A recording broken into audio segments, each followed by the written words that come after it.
What's up, 5i fam? You know who it is. I'm back. It's golf pro Dan McCracken, your close personal friend.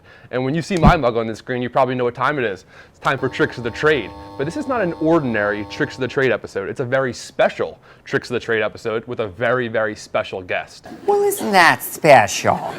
5i Tour Pro, Zack Sucher's in the house with us. We're really excited to have him, so we're going to take advantage, pick his brain. Whenever you're talking to someone who makes their money putting the ball in the hole, shut up and listen. That's what I know, right? So we're going to dive in. We're going to ask him some questions, get some quick tips, maybe improve your game. So you ready, Zach? Oh, yeah. Let's dive in. Let's do it.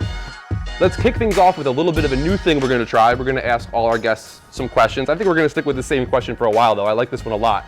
We oftentimes look at like what we want to try and do with our swing, but this time, what is your least favorite golf tip?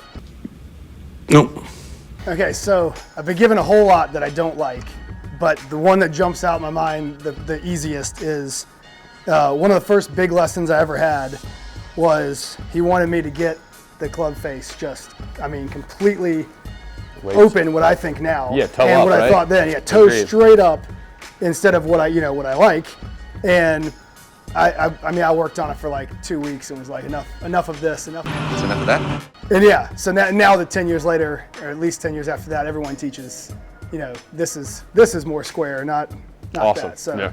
Couldn't agree with that more. I was actually taught the same thing. I was taught that if the toe was straight up, that was square. Now we know that if it's kind of tilted down, actually, I would say that what you consider your normal is pretty much leading edge parallel with your spine. Would you say? That's you agree right. with that? Yeah, I like that. So on camera, if you're on camera here at 5i and you're looking at your backswing takeaway, leading edge parallel with your spine. If it's more vertical than that, it's too open probably. That's right. Could be missing it right, which makes you have to release harder to miss it left. Two-way misses. No Which good. brings us into our next tip. Awesome, yeah. So obviously you can't miss both ways on the tour. No Right. money made there. Exactly. So we try to have to avoid one, and usually curve it away from the side you're trying to avoid, right? That's right. Awesome. So what shot do you like to play? A little bit of a fade, not Beautiful. a big one, but just a little bit right. Awesome, cool. So when you're on track pin and you're hitting your fade, what's like a normal path number for you? Usually between fairly square to -2 is my window I live in.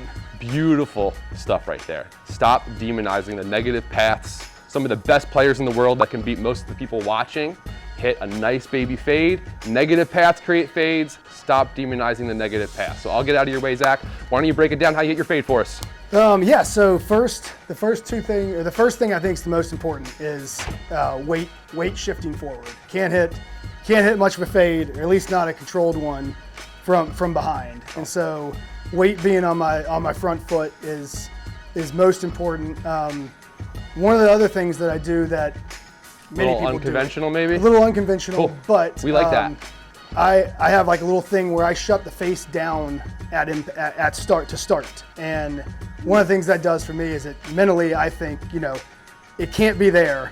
And I hate that feeling of anything being closed. And so I know that, my body, I won't let myself get here. And so instead, if I start just a hair with that feeling, I know that I'm going to lead more with my hands, more weight forward, keep it square longer, try to keep it square longer.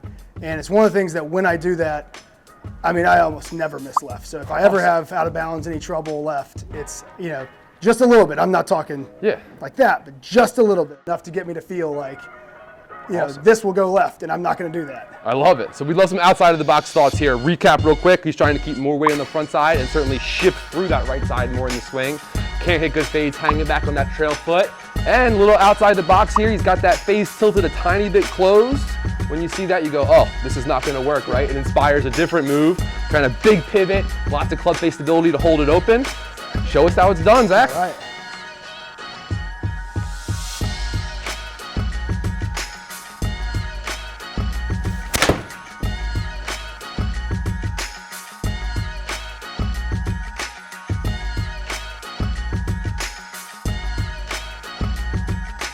Well, that was gorgeous, and when it comes time to miss right or don't miss left, I think that gets the job done, right? No more than 10 yards to the right of the target line.